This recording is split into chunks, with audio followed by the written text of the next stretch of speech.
Oh, hi guys. So it's Alexander Williamson here with the secrets of the history. I don't know a symbol for history. Living in your aquarium. So we'll wait for a couple people to filter in as we always do. Good to have solid filtration in here. Uh, as you come in, go ahead and say hello. And if I don't get to your name, I will. I'll try to say hello at some point in the cast. So, why are fish people so crazy? This is a question that my wife has asked. She knew I was crazy. Okay, she married me. I'm an artist by trade. I'd make concert and band posters, and I do art and spray paint and oil color, and I had an art gallery when she met me. Uh, and she said, you know, artists are crazy and everyone expects that from them. So you get a pass on that. Like, your friends are weird as artists, but they're less weird than I thought. Now, fish people, I think people expect them to be chill and educated, uh, and a lot of them are. But she said, after we've gone to all these shops in the hobby, we've gone to events. I've heard people literally yelling at each other. She said over. She's like, I don't even know what it means, but sponge filtration versus a hob filtration. I literally saw two guys yelling at each other over this and calling each other idiots. Uh, so I don't know. I thought that was funny that she called it a hob, a hang off the back filter, just in case you weren't following. Hello, folks. As you're trickling in, just killing some time. Water Wizard, what is up? Chubby Guppy, hey hey. Kaler Bob, the crazy man who has so many cool fish right now. I want to go into his house and just roll around on the floor looking at them. Uh, and Richard Bunt, hello, welcome. Jay Blair, hello, welcome. All right, so I want this to be interactive. If you guys have an opinion, go ahead and type it up on the screen. Maybe your opinion, let's get this out there, is that fish people aren't any different than the general population. And hey, it's your old lady, uh, DS. Who's DS? So, in any case, um, maybe it's just me. Maybe I think that there's some more fanatical uh, people. And you know what? Did you guys just hear that sound? It sounded like this. I know what that sound was, and I gotta go help a snail in need right now. Uh, yep, there he is. Snail in need. Get back in the pink tank, snail. So he crawls out. That's Cracky. If you guys have seen him before, he climbs out of that thing probably 2 times a week. Usually he makes it pretty far, but today I'm not in the mood for his shenanigans. I'm not going to see how far he can get. All right, let's see. Let's get back to civilization in my little corner with my fish. Oh, G-Sass lady. What's up, Deb? uh, how's it going? We were just talking late the other night. That's the other thing is I know a ton of fish keepers who stay up till like 3 in the morning. A lot of us have insomnia and things like that. A lot of us suffer with depression, and a lot of us, or I should say, of you. I shouldn't speak for myself. Evaluating your own intelligence is a dangerous road. But a lot of you are very smart. Now, there's different kinds of smart, and there's different kinds of smart in the hobby. There's your ichthyologist who went to school for fish, and maybe they could tell you every little part of the fish, and they could tell you, uh, you know, the life cycle. They could tell you the water parameters they need. If you handed them a tank and fish, they might kill everything. So there's just like an experience, and there's a little bit of luck. There's a little bit of I guess you do need to know a little bit, but there are people who keep fish who have no idea what the nitrogen cycle is. They have no idea what, starting like faking a cold water flush like the rainy season starting is. They may do these things, but there's both ends of the spectrum of intelligence of social intelligence, book intelligence, and I think that the social intelligence is the least important to the hobby, honestly. If you want to network, you want to be on YouTube, you want to be a store owner, you need some of that, or you're just not going to get along with people at all. But I have seen more feuds in this hobby in the time that I've been in it, and they may be low key, maybe people. Uh, Jennifer Merva, thank you so much. I don't recognize your name on here from very often, and I really appreciate that super chat. Thank you so much, and I'm glad you like the name of the snail. So shout out to you, Jennifer, for Cracky's fund. This will be for his. So I'll show you another time, but Cracky actually has a shell that's cracked. Like he's been around for a year and a half, and it's cracked like 4 times and healed. And so his spiral zigzag pattern like looks like someone took a Rubik's cube and turned it like 4 different times. So I just let him do his thing. For a long time I was like, how do I protect him? I put little ledges up and all that kind of stuff. And it's not worth it anymore. He figures a way around it. He goes up the stick, he goes up the light strut, whatever. Um, Oh yeah, so speaking of snail videos, I'm actually talking with a guy from Germany. We'll get back to the craziness in just a moment because I can't. Welcome home. Thank you so much, animal lover number one. Welcome to the chat. But yeah, so I was talking with a guy from, well, he's American, living in Germany, on a passport or visa to South Africa, working in Namibia. How's that for far away from home?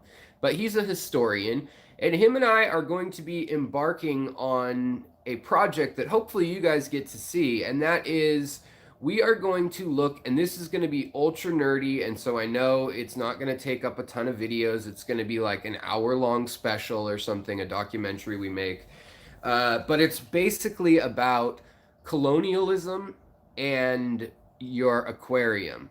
Because some of the first aquariums were definitely, though the very first ones were about studying what's local to you and learning, and then they'd die and they'd go out and, whoa! Thanks, Jay Blair, for a $9.99 super chat. I appreciate that very much, sir. Thank you. It means a lot. Uh, Keep listening to the voices in your head, crazy. Uh, no, if you have voices compelling you in your head to give me money, I can't take your money. Give it to a church. I don't know, Red Cross. Someone who's fine with taking your money. Sorry, that was not a dig. I mean someone who's gonna take your money and do good things with it. Whatever. Okay, so, cause me, I'm going out and hitting the club and strippers tonight. That's all I got on the agenda with the $12 right there. So, no, in actuality, I'll say it again. I said it during another live stream. I plan on going to, well, I want to go to the aquatic experience. That's in October in New Jersey. But for sure, I want to go to Aquashella. It's kind of a newer event. They are doing it twice a year, once in Dallas, once in Chicago. Both smart. They're kind of in the middle of the country, both one north, one south. I mean, I see where they're saying like logistically that's smart. If they were really smart, they'd do one in Vegas and one in like Ohio or something probably because the Northeast and the Southwest have so many people, but whatever. So I'm gonna have to fly either way. Nothing's up by Seattle.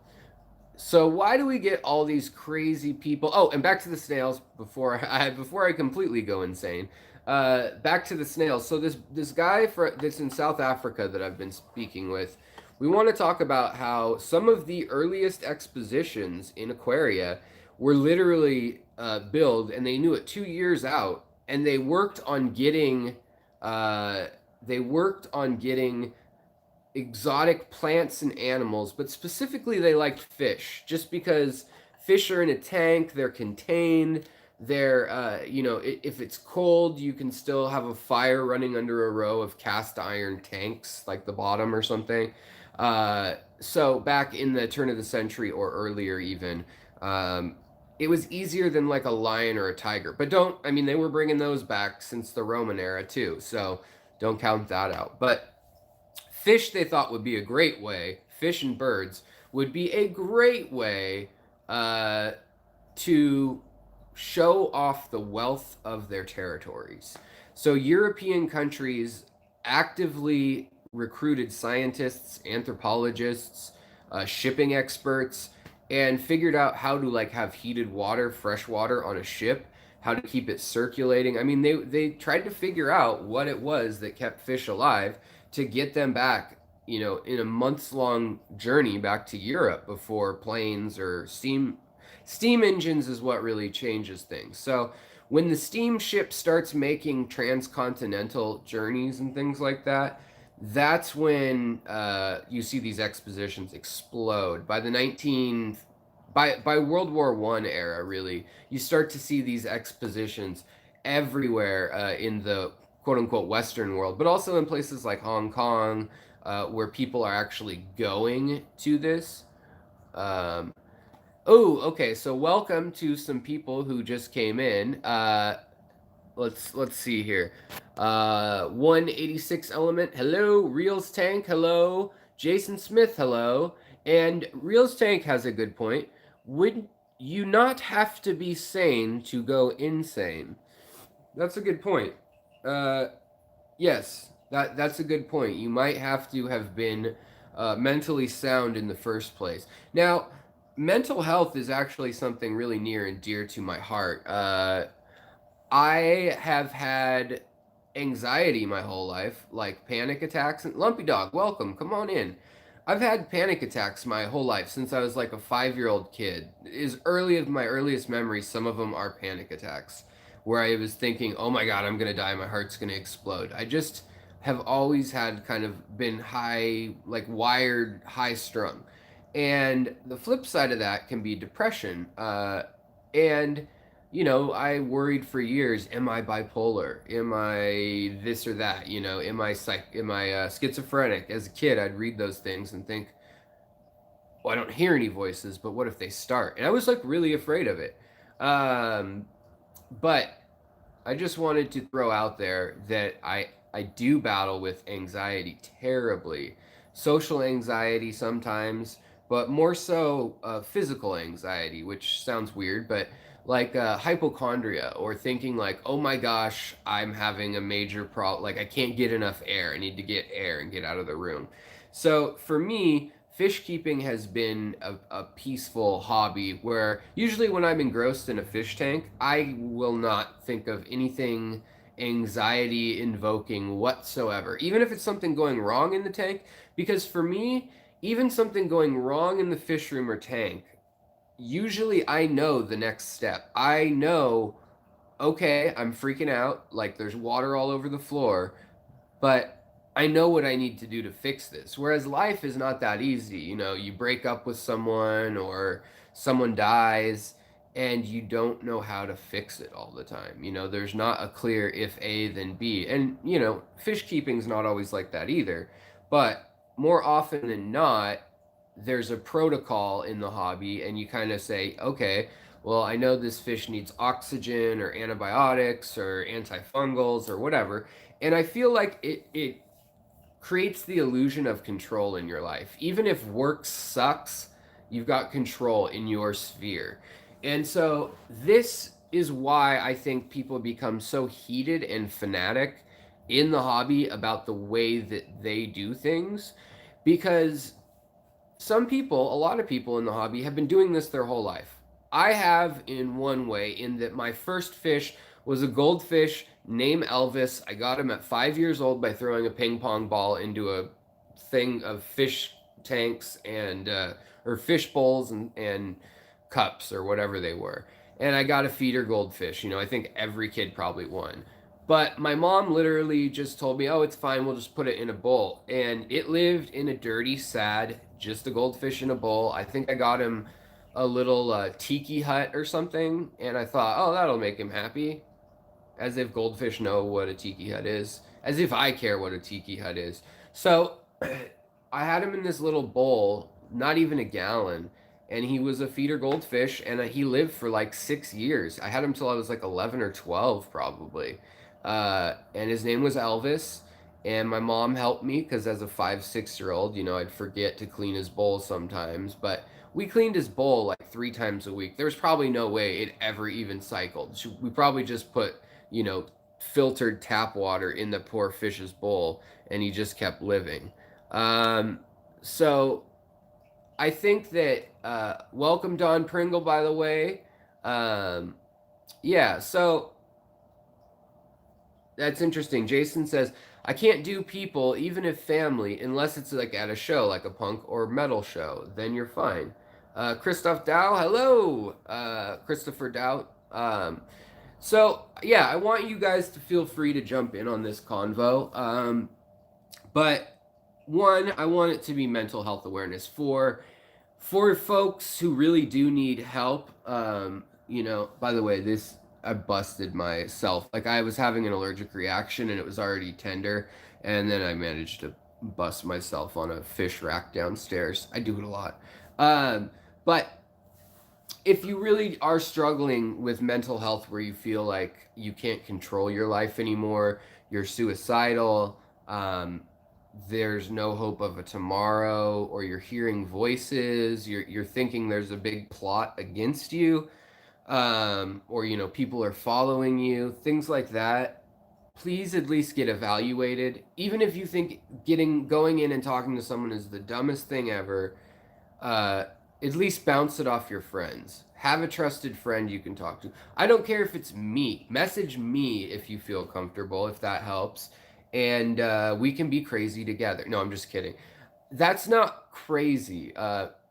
Crazy has a negative connotation a lot of times, and we need to separate mental illness from crazy, like I'm using it here, which I mean fanatical, which is in the title. So crazy as in disorderly or disproportionately affected by small events or trivial events or opinions is what I mean by fanatical or the crazy fish person. I don't mean a strict mental illness, although there is a lot of that in the hobby as well. And we've talked about this before because, I saw Joel Corvus Osteen talking about his 5 years clean, which I saw him do a whole episode on that, and I thought, good for him. That is awesome. He was doing fish for another 8 years or something before that, I think, in the area. We live in the same area. But he was using or abusing substances at that time. So, if you don't know about me already, I had an addiction to a lot of different things as a teenager. Very young, at 12, I started drinking alcohol. By 16, I was drinking a fifth a day, pretty much. And I have not touched a drop of alcohol.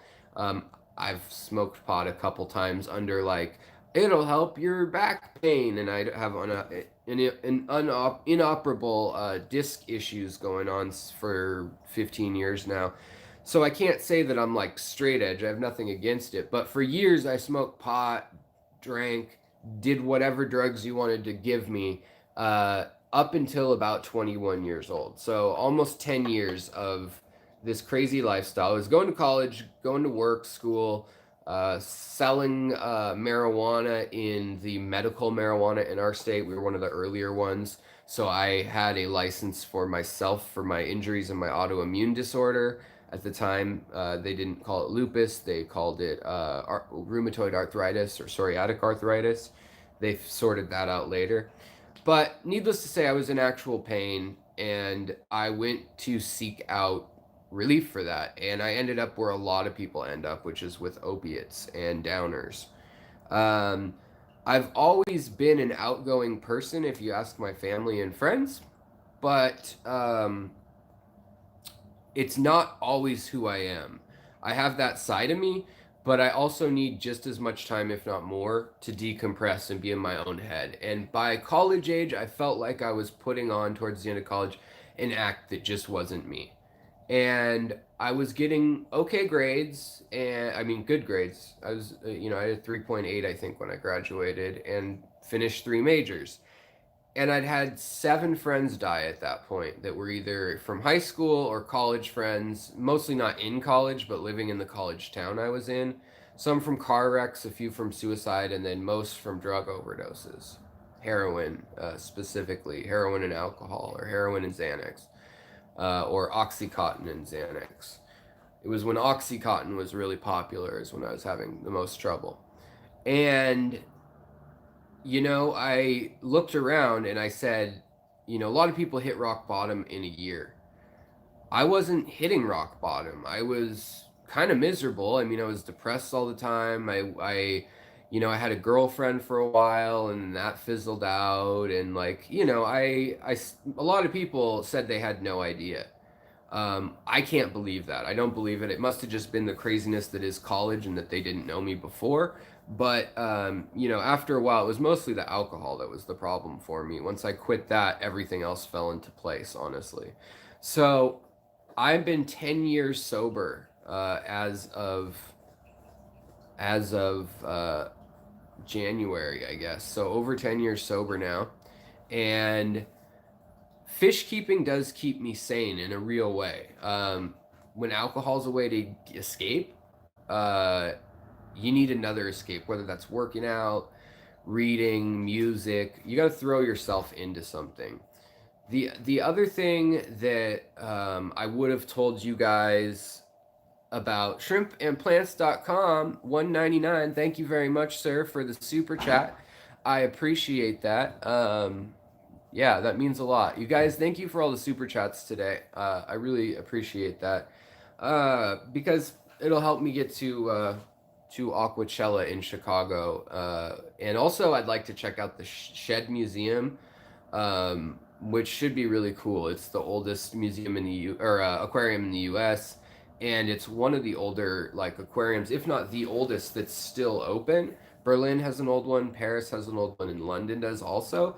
But they had more of ponds, like open containers with one glass face, rather than a whole building dedicated to being an aquarium.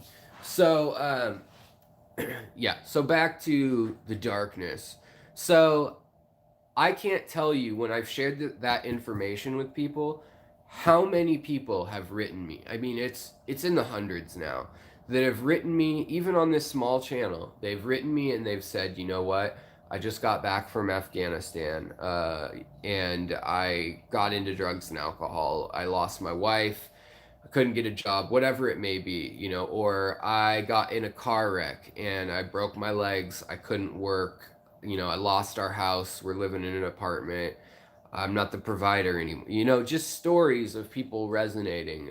People saying, hey, I'm bipolar and I've got medication now and I'm stable, but fish keeping gives me that zen place. When I'm feeling stressed, I go into the fish room and that's what I deal with.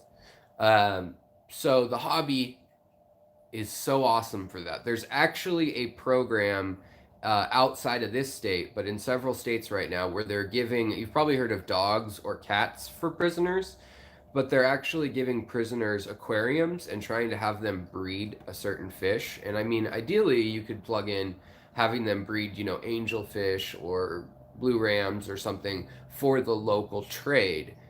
However, uh, the amount of violence in the areas where they have, and these are in jail for life criminals, they are actually really benefiting from these programs. And so I want to write to my local prison system, or your juvenile system especially, and suggest that they do some sort of aquascaping, fish keeping, whatever it is, but something that you take ownership of, that gives you a sense of control, that also gives you a sense of.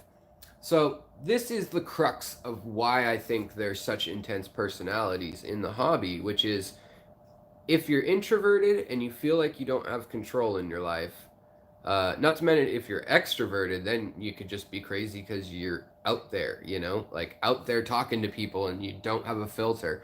Um, could be the case. Really type A. But I think that, having something where you feel like you're in control, these fish, they're my responsibility. I had days where I was so depressed where, when I was keeping guppies at age 20, and I was selling them. It was kind of a profit thing, but I still thought they were pretty and everything. But there were days where I knew, okay, well, I got to feed the babies tomorrow. Like, nobody's going to feed them. And literally, that was enough to get me to just go to bed and face the next day. I thought of my family and friends, but you get to a point where you get disconnected if depression takes hold really hard. You don't even think about those around you because you feel like your self worth has so little meaning that you give up even being able to understand that you might hurt someone else by being gone, by hurting yourself. And yet, I knew it was wrong. If I saw a baby guppy get killed, if you cut it in half with a scissors, something awful, you would know, like, that's wrong, like that you should not hurt that little innocent thing. And so to think of me abandoning these little fish, for some reason it was a lifeline in my head, like, that, all right, well, I gotta feed them at least, and then it gets better. Like, now fish help, but now the way I look at depression, because I still struggle with it, and it's nothing to be ashamed of, guys. Some of the most incredible musicians, artists, brilliant thinkers, engineers, mathematicians struggle with this stuff. And I say struggle because there's no easy fix. You can try to see if it's a chemical thing, and I urge you to go in and talk to somebody, if you think that could be the case, if you're just bummed and there's no reason for it. But if you've had a rough go of it for a while, or you feel like you're not living to your potential, there's reasons why we're depressed, to get us out of a slump, to get us doing better, whatever it may be. It's when you're depressed and you're doing those things to get out of it, that and it stays with you for months, that's when you really should at least ask a friend for help or bounce it off them. But in this hobby, you know, we feel like a little bit, and you guys might disagree. Please feel free to leave comments to the contrary. Maybe it's not in this hobby. Maybe this is a universal human thing, or maybe I'm off base. But I like to play God in my fish tank. I like to set up my fish tank, put the plants in, the gravel, the substrate, and I like to see what happens. There's an element of, if I do this, then this happens. And if I can breed my fish, then I did a good job. They're happy enough to make more of themselves, and I've done a good job. Ginger Graves, hello, welcome so much. Thank you guys for the super chats. That's awesome today. Going into my Aquashella flight account. Thank you, David Gonzalez, for appreciating the video, and welcome, by the way. So you feel like it gives you some bit of control, right? And that can be stressful in itself. Sometimes keeping a fish room, you feel like, oh, I just want to give up. Like, there's so many things I have to do. And so that's why it's not to be taken lightly. And a lot of people get into the hobby and they're like, I want 1,000,000 tanks. And I've done it. I cycle through that every decade pretty much in my life so far. From like 5 on into my 30s, like every 10 years, I'm like, oh, I'm super excited. There's this new thing in the hobby, or this new fish I like, and I end up with a dozen tanks. So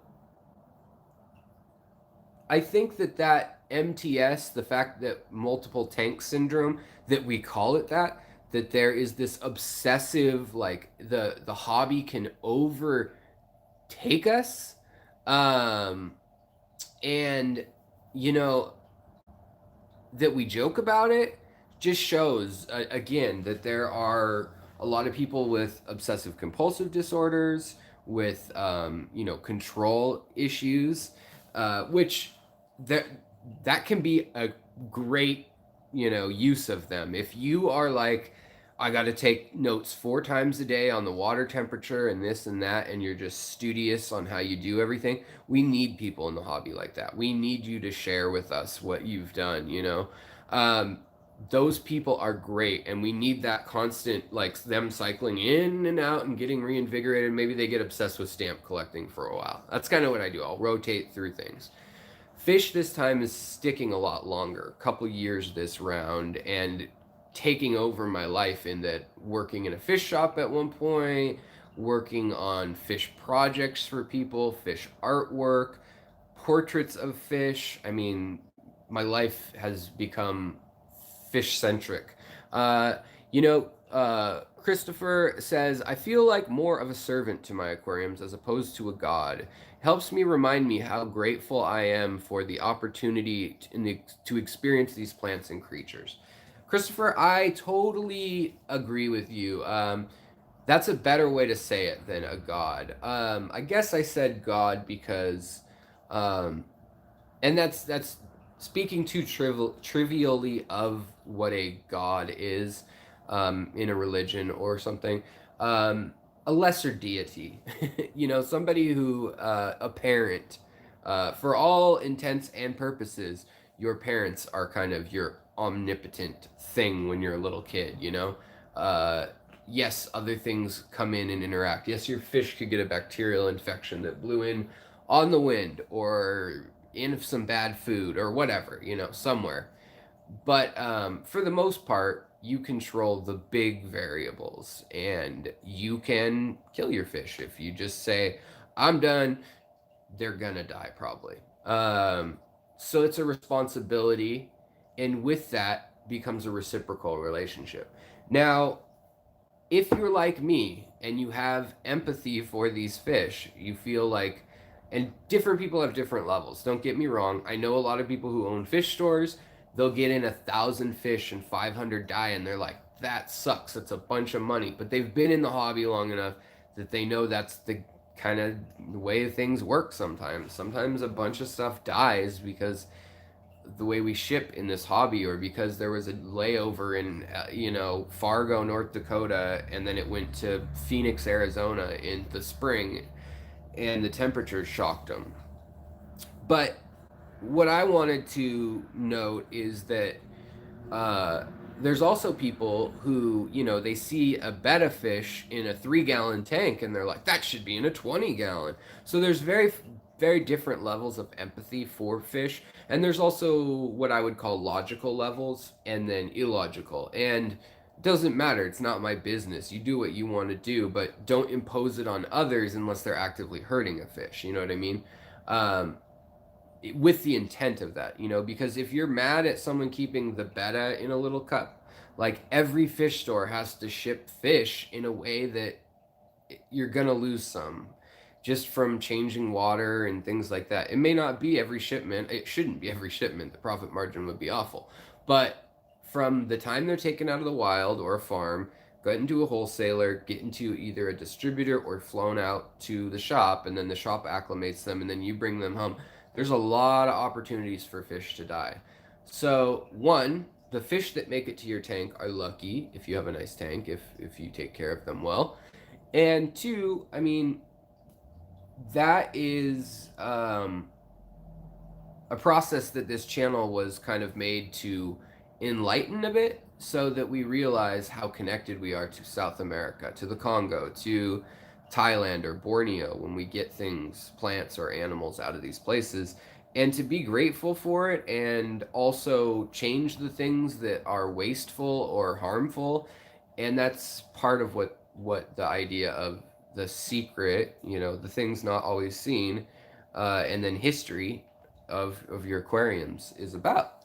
So I think a lot of times though that this process, you get people who have gone on this emotional roller coaster of, I care about every little fish in my tank, and oh my gosh, a tetra died and I have 30 tanks, and no, and you have a funeral for your tetra, for your neon blue tetra. There's nothing wrong with that. I don't, whatever. I mean, I feel bad for you if that's how your life runs, that's that upsetting. Then that's a bummer because you'll lose some fish, especially if you're learning. Uh, but as you get better at it, you learn to a certain degree that just happens. Stuff just happens, you know? And sometimes you can do everything right, all the fish are fine, and you'll just find one dead, and then there won't be another dead one for 6 months, and you just think, did I have a heart attack? I mean, what happened? Is it like sneaking out and eating Krispy Kremes at night or something? Um, by the way, this live cast is brought to you by me and the Patreon supporters and the super chatters because Dr. Pepper hasn't gotten back to me.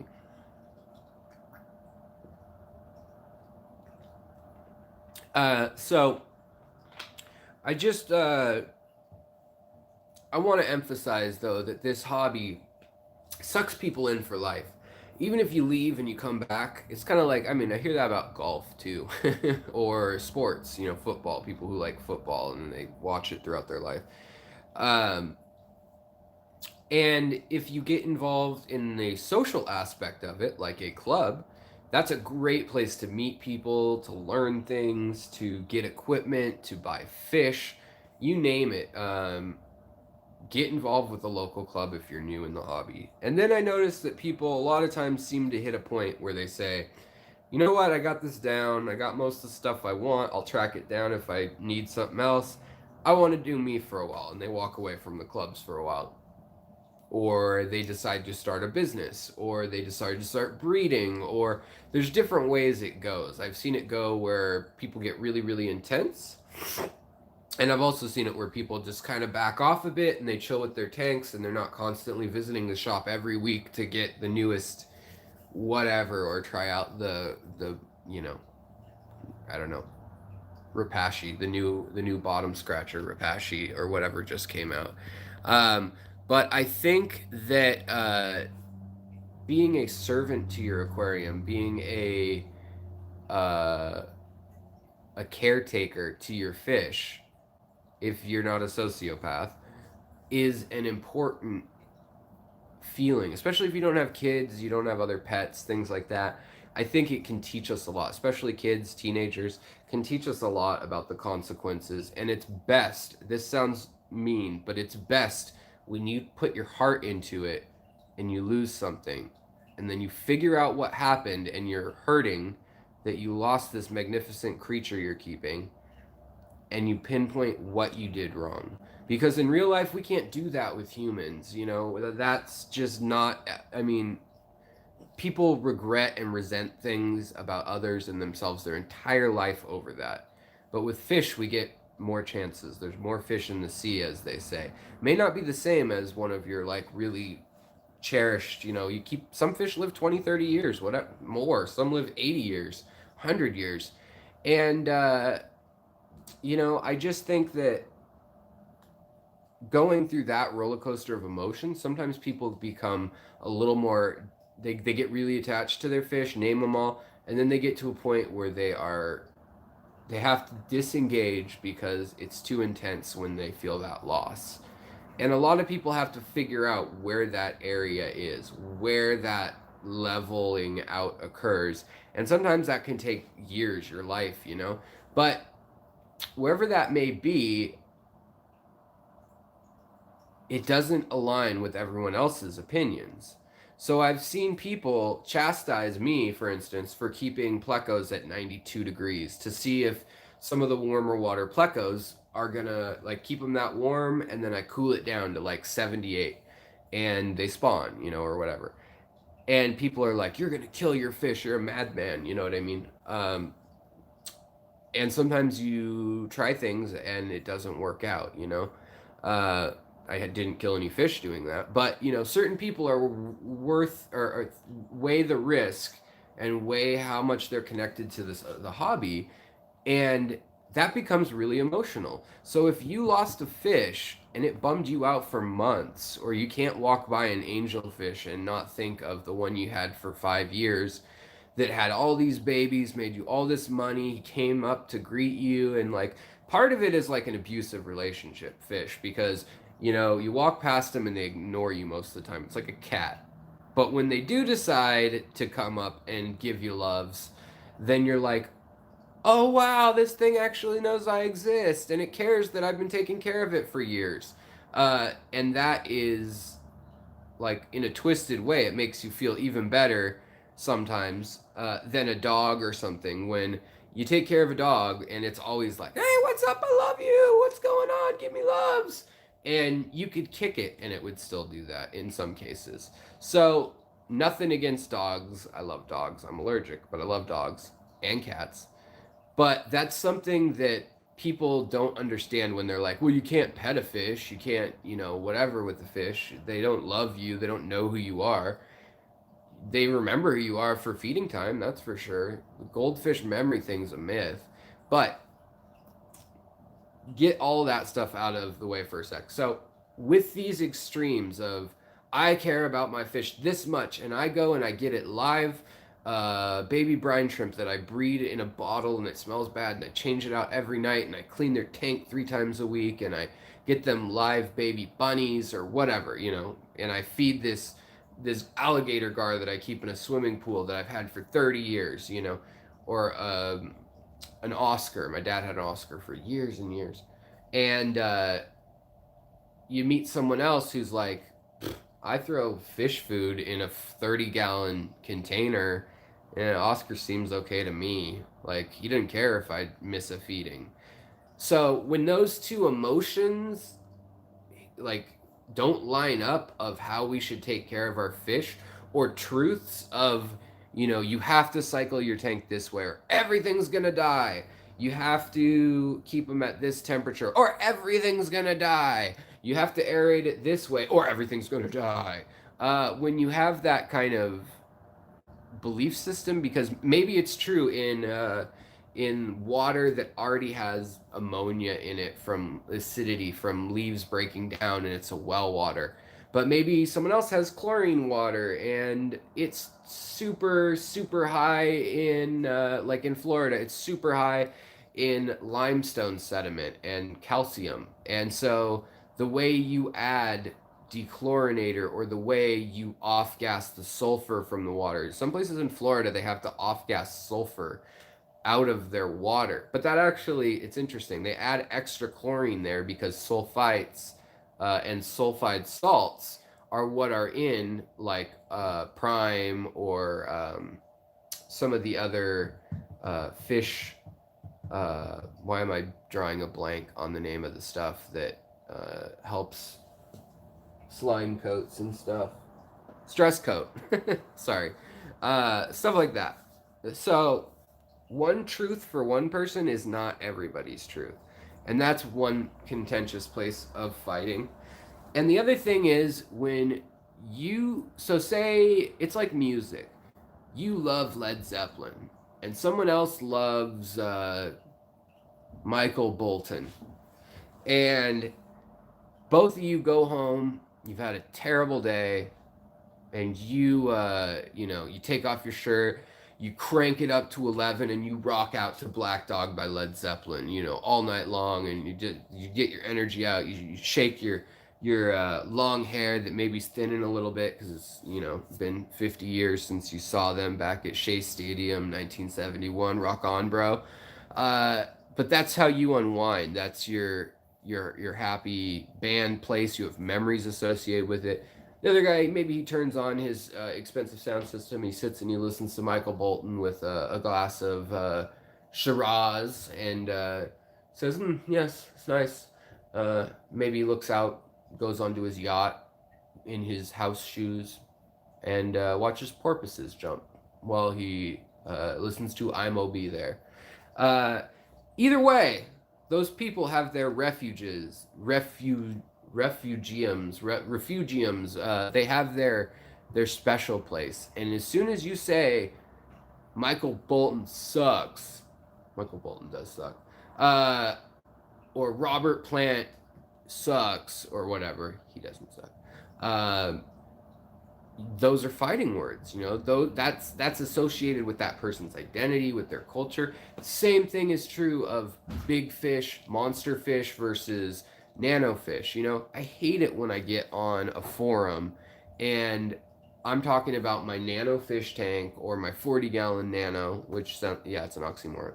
But I get on there and somebody says, "Is that where you store your bait for your real tank?" You know, something like that. And I get that they're being funny, and if they're being lighthearted, that's fine. But when they're chastising someone, maybe you're an introvert anyways, you don't deal with social situations. I feel like I get to navigate that okay, because usually it's water off a duck's back. But when you feel close to someone in a club or group, or you feel like you have a community online or in real life, wherever it may be, online is real life, by the way. I kind of get sick of people saying that, like, well, it's just online. It's like, what if you're disabled and you don't leave the house? Or what if you live in the middle of nowhere and there's nobody who likes fish for 50 miles? Like, these are real people you're interacting with. This is real. It's as real as it gets, and let's play nice, okay? Because a lot of the people, in fact, nobody that I've ever met online has ever, I've never had anybody come up to me who's had a problem with something I said online, even though I know a bunch of them. I never had them come up to me in real life and like, let's talk this out, let's discuss it. Never. It's always, you know, on the keyboard and poof. It's like a different land. You can say whatever you want. Um, but online things unravel even quicker sometimes. And I feel like when you have that emotional attachment, maybe you're not good at social interaction and it's your social life and it's your alone time. Like you work, you do your have to do stuff, and you get home and you spend a couple hours on your tanks. You sit with a glass of wine or Dr. Pepper, and you sit and you just watch your fish swimming by, listen to music, whatever it is you do. You put your feet in the tank. I don't know what you do. Don't do that unless they're clean. You might get something to your fish. But you do that, and when somebody comes in and says that's wrong, you're an idiot for doing that, that is, those are fighting words. They don't like you at that point, is how you're feeling. And a lot of people who didn't have the social skills to want to be an extrovert or to want to navigate a big crowded party scene or whatever, uh, in the first place, they wanted to use their intellect and be calmly talking about things where they have time to react and form a logical, you know, response to things. Uh, and here you are bursting that bubble and kind of shaking the cage. And of course, those people are going to respond intensely. Now, get into people who have converted their entire house into a fish room, you know, like, or their pool, and they're spending thousands of dollars, all their free time money on that, maybe even more than they should. Or they have a business where they have debt for that. Man, that's a load on your back. It's just one straw away from snapping if you're having trouble carrying it that day. So I want people to think about that. Like if you go into your fish shop and your local fish shop owner is stressed out or is just an ass to you, he you know comes in, what do you want? You know, yeah, he could just be a jerk and he treats other people great and he's being a jerk to you because he doesn't like you or whatever. Uh, but he's a person. You catch people on off days, anyways.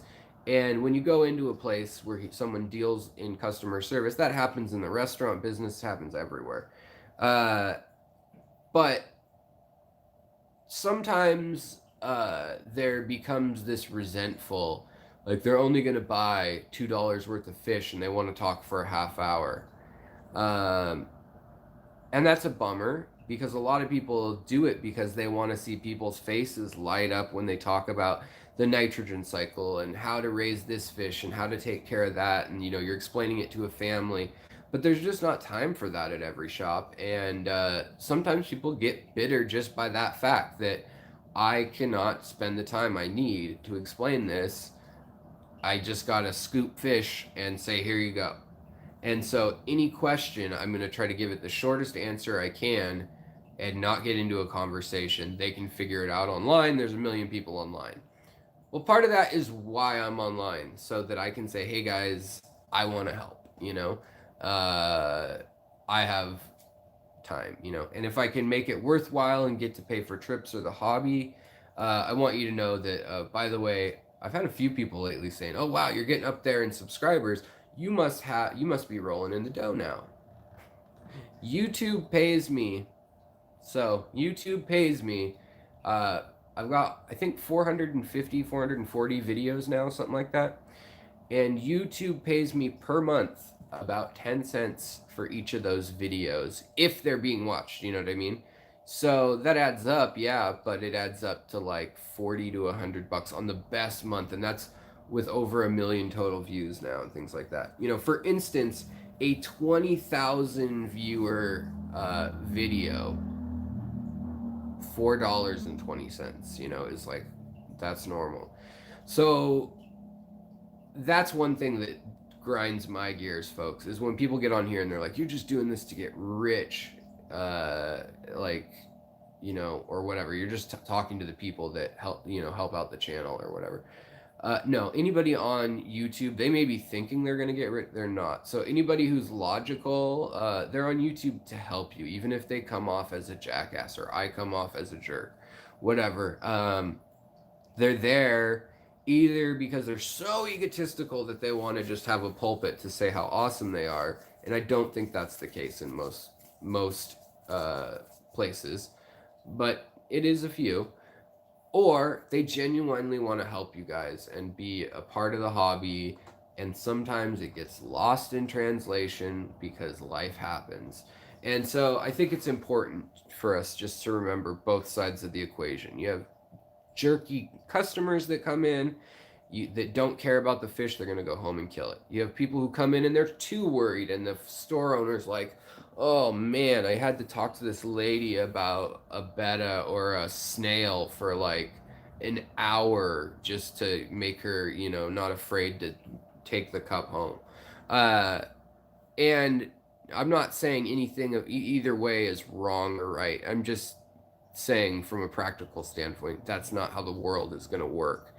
Let me read some of these comments. I've been slacking. Anyone know what would kill 80% of my adult guppies but leave the fry and the betta and the albino pleco alive overnight? That sounds like that could be ammonia. It could be. Fry are more flexible to ammonia, especially if it's overnight. That's probably something chemical like that. The other thing it could be is columnaris, but I doubt it. If you're seeing white spots on your fish, if they have like velvety patches on their side or white spots that aren't little polka dots, but they almost look like a mold, like a slight off-color mold, columnaris can kill that quick.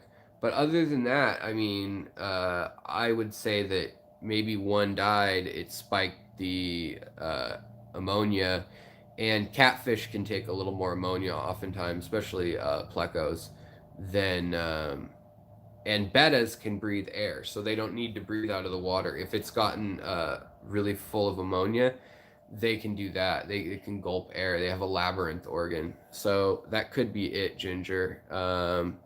Yeah, let's see here. Otter Creek Aquatics, what's up? Do, do, do, do. Oh, good point. Water Wizard. Yeah, Dustin had a video that he did this year. Someone does it every year. I should have done one, honestly, because they did it here. I tested the particulate matter in our water, and it's off the scales right now. They're doing a flush out of the system. So what that means is they will flood the reservoir sometimes and just clean all the crap off the walls at the water. Here we have like big ponds, acres across, and they'll fill that up and drain it and use something to scrape it off, clean it up, get the algae out, and they'll try to vacuum most of it or strain it or filter it. But the TDS level and then the chlorine will go up 5 times, 10 times what it is most of the year. And it's spring cleaning, basically. They're getting ready to use that reservoir again, to let it fill up again and be full until they can keep it not depleted. But Dustin did a great video where he talks about how sometimes there's crazy stuff that gets in the water when that happens. So think about it. Your sewer's down, your pipe, and the sewer's flowing this low all winter. or maybe it gets this high sometimes. What's going to happen when they try to flush the system and they fill that whole tube? All this stuff has particulate matter. It has whatever rats or little bubbles floating down pop, and stuff gets stuck just like protein does outside your tank when it pops and bubbles. Uh, Plus the chemicals they put in to try to kill everything. So it could be also that you got a super dose of chlorine. That's a really good point. Yes. Let's see. Do do do do do do do do. Just reading. Sorry, guys. Yeah, and I'm sorry, Ginger. It's a bummer, as Bob points out. Um,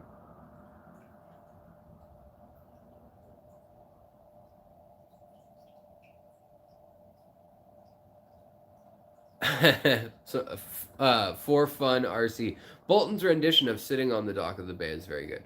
Okay, I'll give you that. David Gonzalez.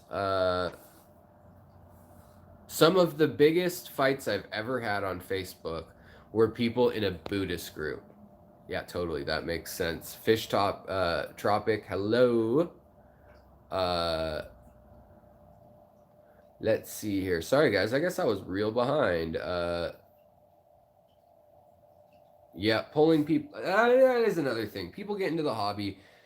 People get into any hobby or any Facebook group, and sometimes they just want to be jerks and just troll, basically. I know that word gets really overused. Like, what is trolling, anyways? But people just want to just, push people's buttons. They know you care so much about your betta that you give it a 40-gallon tank and, fully plant it, and this betta is living a cush life. The nicest life a betta could live. It's eating live brine shrimp every night.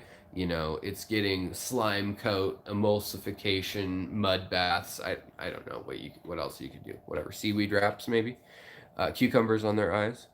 Uh, and they come in and they say something like, "I keep my betta in a shot glass," you know, just to be a jerk, or they put a picture up of it. Those people are just lonely, and wanting to connect, and they don't have the social skills to know that that's a jackass way to do it. All right, let's see here. I'm going to turn around this just to look at the tank a little bit at the end here. I'm going to finish reading these comments. I'm working on getting this tank, which obviously you guys probably was just full of algae. All of this was algae. I'm working on getting it back to its full pink splendor. Everything in here, you may not see it on the live stream. Pink, pink, pink. If you can see it, might be able to see it better here. Bronzish pink. You can probably see even on the live stream that is pink, like super pink. There we go. Super blood red. Super red sunset rotala. Super red Furcata cabamba. So this tank, it's getting healed up after the neglect of the trip. Just thought I'd show you that, but we're going to keep talking. I'm going to keep reading through some of this real quick. Oh, Chase off the Mondays. Used to go to Silver Springs when it was the theme park. Yeah. That's interesting. Yeah, they used to film movies there, and there's all sorts of stuff. It's amazing. It's amazing to actually think that area has been restored some way, in some fashion. I mean, to the point where there's like gar and big, river critters and things in there. It's really crazy that they've been able to do that. So he doesn't come out very often. I don't know why, but this guy is an Endler, and he's blue, orange, and black. And I've never seen an Endler with his markings or color scheme. And I'm trying to get the two of them. There's this big old female in here too. I'm trying to get the two of them to have a baby, but she hates him. She does look pregnant to me, but hasn't had a baby in a super long time, and there's no other endlers in here. And watch, just knowing my luck, I'm gonna have. Ooh, and look, a pregnant shrimp. Knowing my luck, She's gonna have babies that look nothing like that male. She'll probably have babies from like the tank she was born in, which was I think Japanese blue endlers is where she was put in. Um, yeah, Terry's tropical tanks. The fish would have died quick if it was chlorine in the tank. Not always. I have accidentally used non-treated water, and sometimes, yes, fry can be very delicate in some situations, but guppy fry in particular, depending on the strain, I've had them at times last like crazy, like in cold water. I've had them over winter in a pond and just swim into the mud. uh they're, I don't know, don't count them out. So but yes, you could be right. A lot of things like copper or something that would have killed all the babies immediately. um do do do do do Alex, keep salt in your tanks. I do keep a little bit of salt. So like right here is my feeding station for this tank. I like to keep my little silver or little gray fish, as Lara calls them. uh I like to keep them with these bright lines in them. Live stream has terrible color, but I like to keep them like radiant blue, and the stripes these Somfongzi rasboras have. I like to keep them really bright, and same with my erythromicrons and all that stuff. They like really crystal clear water. Same with the panda loaches that are back in here. Which, by the way, I'm looking for more panda loaches. About 6 months ago, I lost a group of the panda loaches, and I have a couple of the originals that are from last year, but I would like to get more, even like adults. Like if anybody has some adult, like I know the babies, everyone says they look good, but I really want to take a stab again at raising a colony of them. But I would probably want it from somebody who has water conditions similar-ish to Seattle, which is low TDS, uh, and pretty near neutral. Also, I threw in a few these Corridora babies just because I love watching them. When they get to a certain size, like maybe another quarter inch, I'll move them with the adults. But I just love watching when they're mini adults. Like if there was a Cory that stayed this size, I would have like 1,000 of them. All right. Do. Um, no. Anything that grows you didn't put in is cool. Um. Oh. Ginger says I want some blackbeard algae to grow on some of my rocks. All I get is stringy hair algae. You'd think I could get the algae I want. That is an interesting point. A lot of people would say don't worry about it. Eventually you will probably end up with some blackbeard algae. It seems to be in larger tanks with higher flow is what I've noticed. Um, as far as that, oh yeah, the salt in my tank. Yeah, I basically take a scoop of these guys. Let's see if they're ready. I put more in last night. I ran out. Not. Oh yeah. Okay. So what I'll do is this still has like it's pure salt. You can see what happens when a drop hits the ground. It literally turns into salt. So like salt again.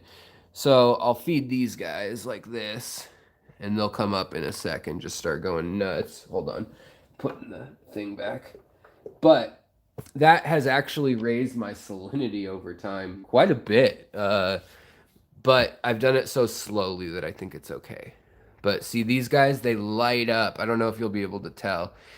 They light up with the live food. I mean, they just love it. They turn bright orange and peach colors, and they get this gasoline shimmer reflection color.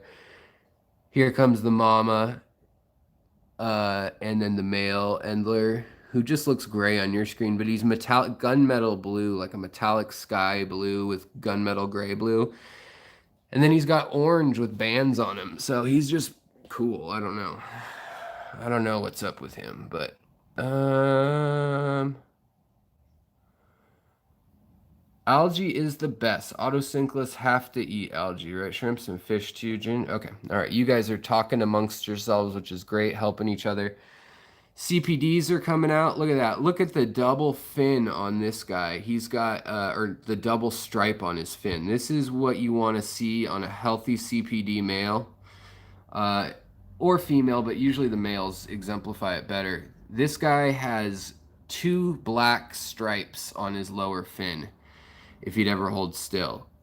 And it just looks great. The bottom of his fin is yellow. There we go. And then the side of his fin is orange. And so that those stabilizing fins and the bottom fins, everything's great. The Phoenix Rasboras that are still in here, they light up just as bright as can be. The blue or purple tetras, as they're called, they light up again.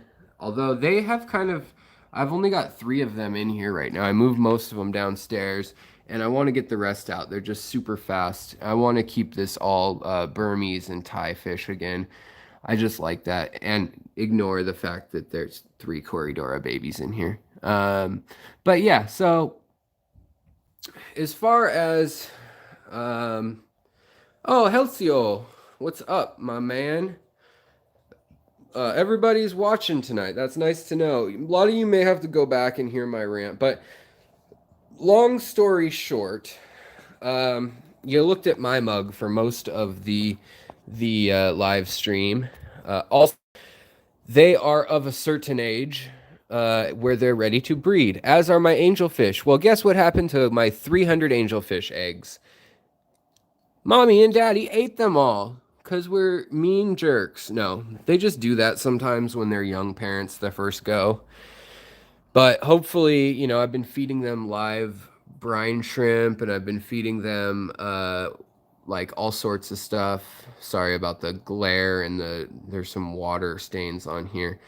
But these guys I got from Aquatic Arts, and they just have turned out so beautiful. Like, a live stream's not the best place. You can see on Facebook I post some pictures of them. But yeah, this is Antonio. This is Maria, and this is Sergey. And Sergey has a red eye and darker patterns and more crisscrossy patterns, whereas he's got a beautiful blue. Antonio has a beautiful blue with these okay, any case, I don't always name my fish. I rarely do, actually. Look at how orange this L144 is. He's doing really good. And all the boosts doing well in here. There's a bunch crammed in there. The Thor's hammer is doing well.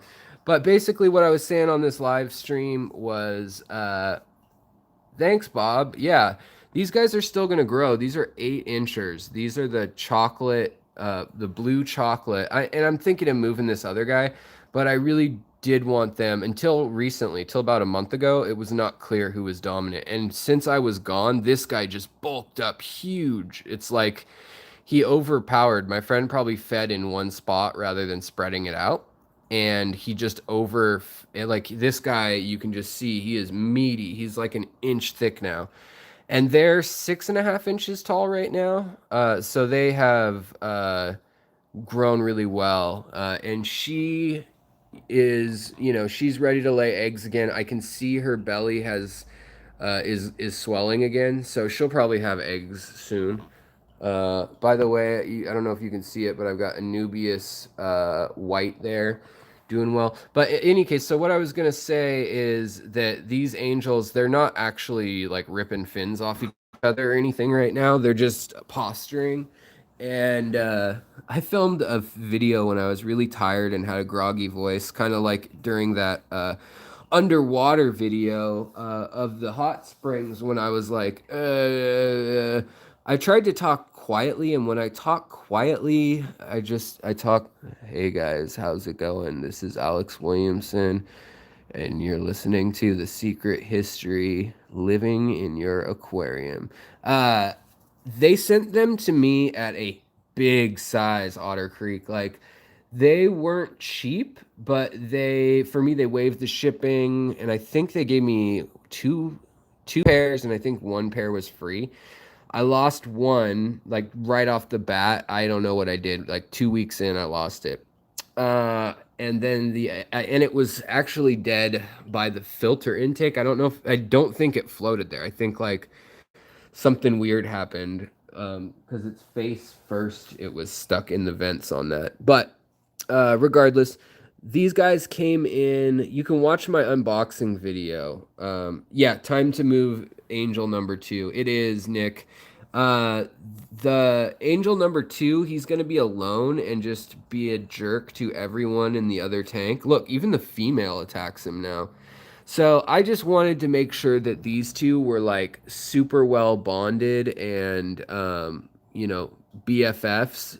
And they did have one brood, but they ate the babies. So it could have been him stressing them out. It could have been the fact that there was some mold on some of the eggs and she took care of it for the first few days. And then once they hatched, she didn't know what to do. And she started like sucking them all up and sticking them to other places, like the wrigglers. And then she just Hoover vacuumed them up over the course of a few sessions. I watched one of the sessions. Um, but yeah, time to get rid of other fish. Sergey or Sergey, sorry, Sergey. Sergey, time to move soon, you evil man. It's like a soap opera. It's like a telenovela. I hope. I might make an episode like that with the dun dun dun music and I um so yeah, you know what's weird though is that I have like moss growing on the rocks over here, and it just looks like algae. And this glass is perfectly clean on this side here, but when you come around here, it just looks like there's algae growing. So I really need to do that.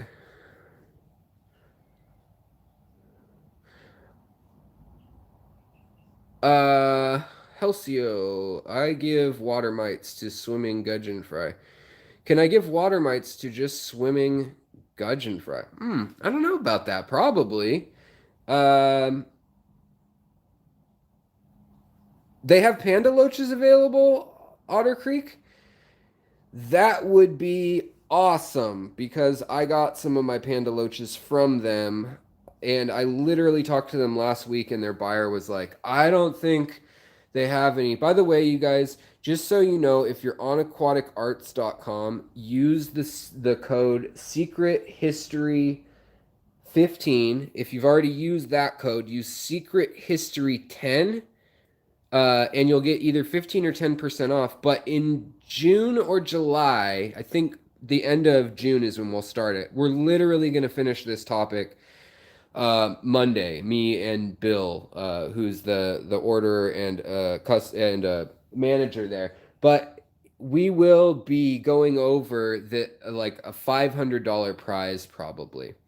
And so the more you guys buy, 8% of that gets put away of the profit of everything that is bought with the code secret history 15 or secret history 10. So you get to use the 15% off for one thing. But they're keeping a list of everybody's email. And so basically, if they have a better sale, make sure to email them and say, hey, Alex Williamson or the Secret History referred me because last time, speaking of like Ginger's here, Bob's here, they've given me gift cards from that money uh, that was made by you guys buying stuff. And they add that to the $500 marketing budget that they had or whatever, set aside for the channel. So that will only help you guys and it helps me in that then they'll send me more fish to show off or whatever and give me discounts on things. Like I want to buy some more of a year ago I bought some leopard frogs, leopard frog plecos, and they are awesome. They've been slow growers. I've had them a year now, but two are adults, and I can't tell their gender, and I'd like to get four or five more. They sell them for like 53 bucks, but like they hooked me up for like I think 25 or 30 like cost basically. And so that's like, that's my greedy end of things. Like that's why I want to like they sponsor me in that sense. But we're gonna do another contest. We do random giveaways. Bob, Betsy. I've tried to give like my moderators a little something something when I can. I've given away money now from Aquatic Arts in gift card form and also from Han Aquatics. Just a few people that I work with. Um, I've given away some money just basically for people being kind to each other, for helping, for leaving a comment that is useful, things like that. Like when I see that consistently on the channel, I've just been giving those out. But we will have a big giveaway. So anything you're buying now is actually money also going towards like the grand prize and some, like we'll give out maybe 5 or 6 prizes. So hopefully every time we do this every 6 months, we'll have even better prize giveaway stuff. So that's the incentive to use it. And if they have a sale that's like 40% off shrimp, use that code. But message them that you're from this channel and then enter the money you spent, 8% of it will go back invested into the the pot. So that's always cool because we doubled the pot last time, which was sweet. Um, Yeah, aquatic arts. Also, we're talking about doing for my channel like maybe 25 free shipping things. Uh, yeah, Otter Creek, I know you do. Some of the names I don't know because it's email addresses, but in those cases, I've emailed people when they've won because to me it doesn't matter. I just enter them as whatever, link to that. So they'll get an entry for that. Or if I say everybody gets 5 entries, you'll get 5 or whatever. And it'll all be linked to your email. So even if I did, prize tokens for something on like leaving a comment, you'd get one for your comment and I'd have to contact you through YouTube. But if you win through them, I'll contact you through the email. So it all works out in the end, even though I don't know the names of all the emails. But Otter Creek, yeah, there are some people who've used the codes like 10 times, which I'm like, whoa, cool. I mean, that's great because it just means more gifts for us. Like, they've given away now over $1,500 to viewers in the last year and a half that I've known them. So that's pretty cool. I really enjoy that, and that's fun that they're a sponsor that does that. They're also sourcing most their angelfish, a lot of their corridoras, and a bunch of stuff like that from local clubs, like from 6 local clubs in their area, which I can't express how happy that makes me that they're not just buying stuff from China in bulk. Same with a lot of their shrimp. The owner started off breeding shrimp and snails and stuff, and he hurt himself, hurt his back working at UPS, and he uses all recycled stuff. He works with charities. He works with tanks in the classroom. If you adopt a pet locally from them, or maybe even nationwide now, you'll have to read the link on their website at Aquatic Arts. But if you adopt a pet, he gives you a $50 gift card towards fish, which is just like, dude, nice. So yeah, I'm using the code to buy some chocolate shrimp, possibly. Yeah, their shrimp usually are really good. Um, Usually, Bill will come up with an idea. I'm working with them right now, chatting back and forth, and just like, hey, could you guys order a bunch of X, Y, or Z? We'll try it out. Like those koi betta Nemos that were like bright red, yellow, and blue. Just bright bettas. They look like koi bettas with extra yellow on them or something. Those, the panda loaches, a lot of the like weird nano stuff. They'll say like, okay, we'll bring some in if you think that people are gonna buy it, if you're gonna feature it on your channel, maybe we'll order some other ones in, like the rummy nose rasboras, the orange rasboras with the orange nose, things like that, weird danios. So I am like literally this weekend and this week I was talking to them already like about the sale coming up, when we're gonna announce it. But you got the inside scoop just because we're chatting and you guys stuck around. Um, All right, so I'm just gonna show off a couple more aquariums, things I really need to like fix up this room. It's a mess. My wife has requested I clean it up, and I'm being a bad husband. And I just need to do it. I haven't felt good lately, but I just need to friggin' do it. It took me like days just to get the tanks back to parameters. Like I'd get them fixed to a parameter after being gone for 2 weeks, and like get at perfect parameters, and then the next day it would be like some wild swing. So now finally I have like 5 or 6 days of the right stuff, and we're good to go. But look at the erythromicrons; they're all as big as those fish can get in the back there. They're over an inch long. Um, but yeah, what? So um, Yeah, I find that they're sold out at Aquatic Arts also. But that's because people are waiting in line basically to get these fish. You know, they want what they have. And they're expanded recently and it wasn't enough. Like they're also the other thing is they'll leave up like panda loaches were left up from last year that they had them but they were sold out. Uh, and so if they don't say sold out anymore, I'm gonna go on there and buy some right now because I mean, yeah, they order stuff, quarantine it, and as soon as they do it, it's sold out.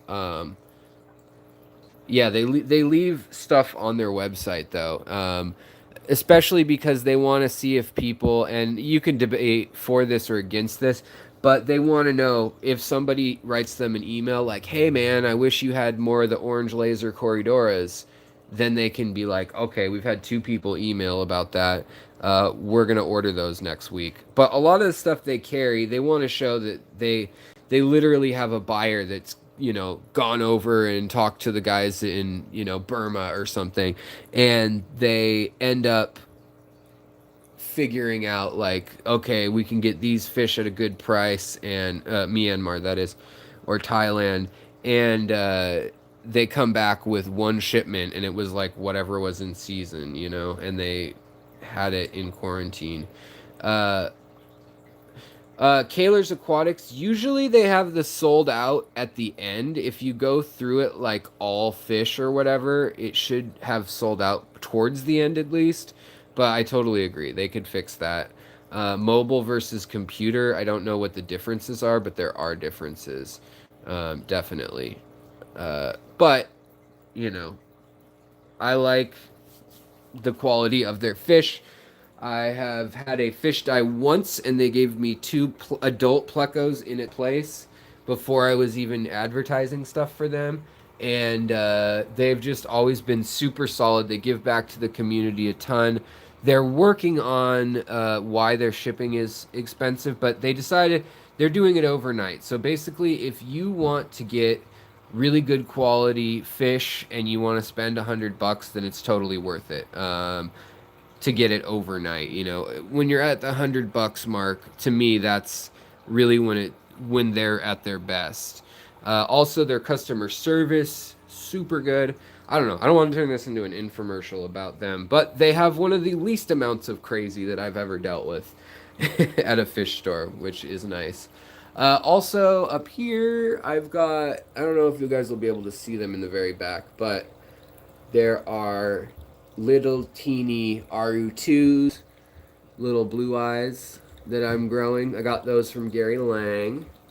And then I've also got the Luminatus over here, down here. And then there is about 80 of the green dragons. And then in here we've got the longfin green dragons, more cories, lots of blue shrimp in here.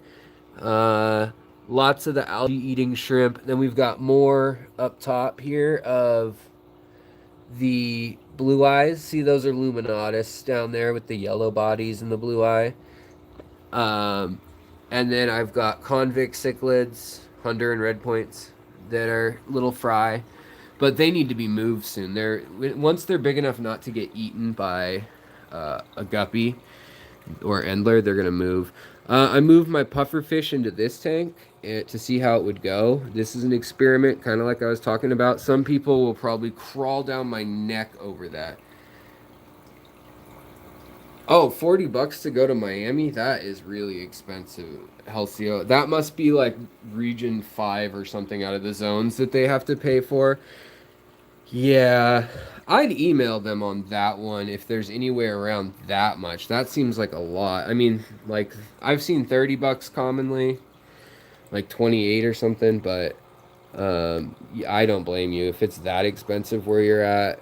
I wouldn't do it either, unless there was something I really wanted.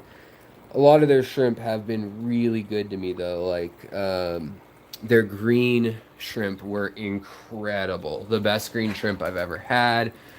The other thing is they imported 7 different shrimp strains before they found one that they could sit on for. Wow, look at all the little fry. There are so many. They imported 7 different sources, and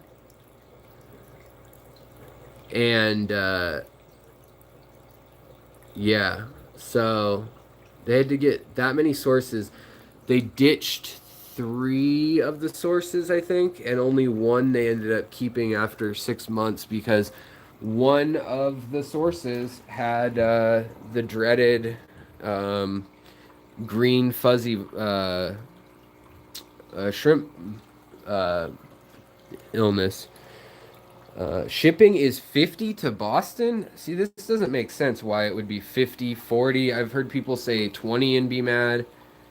All right, definitely email them about that. That's just like bonkers. I have not heard $50 for shipping. Guys, I don't blame you. That's cuckoo. I would not pay that either. For me, it's been 30 or less. So, yeah. Yeah. So, they're working out also though, like if they can sell a little bit more, which it's hard to scale up a warehouse and stuff, but if you can sell a little more, then they can get a deal in prices. But I'll talk to them again because nobody should be paying 50 unless it's overnight courier delivered or like overnighted discus or something. Then I can see that. But if it's just shrimp, yeah, go to Flip or whatever if you're not getting anything else.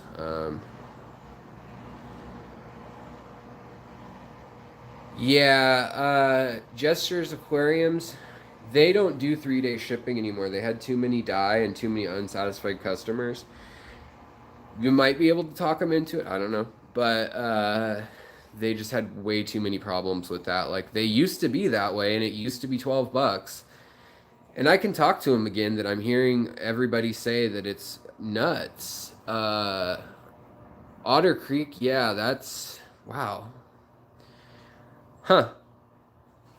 Yeah, most don't need overnight shipping. I agree. The problem is that they don't want to deal with so many people being upset that something died because they always do send out like what the person lost plus more or credit them plus more. I've always had them, every story I've read has been like over the top, above and beyond. But that is okay. I'll talk to them again, and y'all should. If they see a flood of emails, it's like, hey, I would have bought your product, but it's too much shipping. They're gonna change something. The other thing is, though, a lot of people say free shipping, and then they add $4 to the price of each fish. So if you think of it that way, figure out where you would stand. If you notice, like the panda loaches, they were selling for like $11 last year, and I can't find them for under 30 in the city. And I found them for 15 wholesale on WetSpot if I bought like 5. So there's certain cases like that where they haven't hidden the price well enough from people. Um, but yeah, all right, not my store, but I just want to say they are good quality. So give them a call. Uh, yeah, give them a call or write them a letter because I'd love it if they could drop their shipping or have a 3 day plan that didn't have the guarantee the same, maybe, or something. Um, yeah, Kaler, I totally agree, Bob, that I ship stuff 3 day all the time and it's fine usually. I agree. Okay, we're gonna stop talking about that because we could talk about it forever and we're not gonna get anywhere because we don't have a representative from them right now. I suggest just writing them a comment like, "Hey, what about your stuff? Too much shipping," and they'll see the picture. Trust me, they already know it's an issue. So, uh, just trust me. Look, I'm foaming at the mouth. This was about crazy fish keepers, and I'm foaming at the mouth. So, in any case, I'll wrap this up. Thank you guys for joining me here. The first half, again, mental health awareness. If you know somebody and they're usually just chill and all of a sudden they are just off the handle or paranoid or whatever it may be, or just won't leave the house, whatever it may be, that's just so different, ask them how they're doing. You don't need to be super intrusive or anything, but especially if they're a good friend, let them know that something's different. Because a lot of people tell themselves in their head that no one even notices what's going on. Or they may not even know that, hey, dude, you're acting weird. Like me, when I have anxiety and I'm out at dinner, I start fussing with stuff. Like with my hands and fidgeting and looking around, and I get up and walk around or I clear my throat. And my wife is like, um, honey, you're acting crazy. No, she doesn't say that, but she's like, are you okay? You're acting really anxious. And that for me, anxiety is the thing that gets me, especially since I quit drinking. Which brings me to what we talked about earlier too. If you're having trouble with substances, please get help. Some people can do substances. I'm not saying nobody should do pot or drink or take acid or do heroin or whatever. I don't know. If you can do heroin and it doesn't interrupt your life whatsoever, other than the legal ramifications, one, you're very rare, and two, you do you. But for the vast majority of people, it's detrimental, and I've lost a lot of friends to that, to people shooting up anything, and to alcohol. Those are two things where I've seen them go downhill and people crash. For me, again, remember, just because you have done something, maybe you've drank for 20 years and you think you're fine and you've had a life and a business and you're happy, try not for a bit. Get over that hump of it sucking and you being bored and see if your life could be even better. Why not? Like, if you can't quit it to check, then you might have a problem. Now, it's not my spot to tell anyone what to do, but in this hobby, we do have a lot of introverted friends. We do have a lot of meticulous people who take things very seriously, who are very emotional. We either have the engineer mind of, I got to get everything down. It's OCD. I see that very commonly. I know all the specifications and parameters to all my tanks and all my fish. And then I also see the other side, which is the emotional side, and sometimes they mix, but there's tend to be two people, as a big generalization, which is then, I love my fish. I want to get them a happy some more plants because she seems more happy, and she comes to the top of the water when she's got plants, and when she gets two water changes. Either way, though, it attracts certain personalities, and you get to know who is like what in the hobby. And locally, we shouldn't just support each other by selling plants and fish. We should also support each other if someone's dropped off the radar. Send them a message. And if you need help, please, please, please, please, even if you don't think you need help, but someone else has suggested that maybe you go talk to someone, take that to heart, and think about it. For me, since I quit drinking, it's hard. I still want to go drink. We were down in Florida, and I wanted to have a cold beer on the beach so bad. One, it doesn't mix good with my medications that I have to take for my autoimmune issues. But two, one day I just said, you know what? I think I drank enough alcohol for my whole lifetime, And I think I'm using it as a crutch. It's not ruining my life at that point, but eventually there's going to be consequences because there's no matter how much you think you can do stuff. A decade for me of a fifth a day, uh, you know, 20 shots of alcohol or 24 pack of beer a day, and I thought it was fine. My liver was fine when I had it checked out. I thought it would be shredded, honestly. But at some point, it's going to catch up with you. It almost always does. There are the occasions when you see someone who's drinking moonshine and smoking cigars all day long and they're 90 years old. But that is not unfortunate. That is unfortunately not how we will probably end up if you followed that track, especially with things like, heroin or cocaine or meth or whatever. So that's enough of my little public service announcement. You guys are all grown-ups. You know what to do. If you want to go have a rager this weekend and snort a bunch of coke and take a bunch of ecstasy, please just be safe. Think about those around you. Think about the people who care about you. But it's a free country. I think you should be able to do what you want to do. But just think about the consequences if something goes wrong. All right, guys. Well, I'm going to get out of here. Remember, too, that your crazy fish store owner, he's dealing with stuff that you guys don't know about. Same with the customers if you're a fish store owner or you work at a fish store. And everybody gets tired of the role that they get stuck into or that everyone assumes they should be. And a lot of times a fish store owner is an introvert and they don't want to talk to people all day about the nitrogen cycle. Other people do. But, they want to be able to run their business. And if you talk to them the whole time, they're not necessarily being jerks, but they need to sell stuff. So just keep things in perspective. That's the middle path in life, almost with everything. If I have to preach, one of the only things I know in life is that if you walk the middle path, of not too much excess, not too little, have fun, try it out, have a support system, you'll probably be okay. You'll get through it. I've had my crises of anxiety taking over my life, just crippling, can't leave the house. And I've also gotten through it. I've had depression too, like that, and PTSD stuff. But, the hobby is here to help you. A lot of people online are here to help you. So if they're not helping you, ignore them, move on, don't deal with them because it's toxic to your life. So I just want to say thank you guys for watching. Thank you guys for the super chats.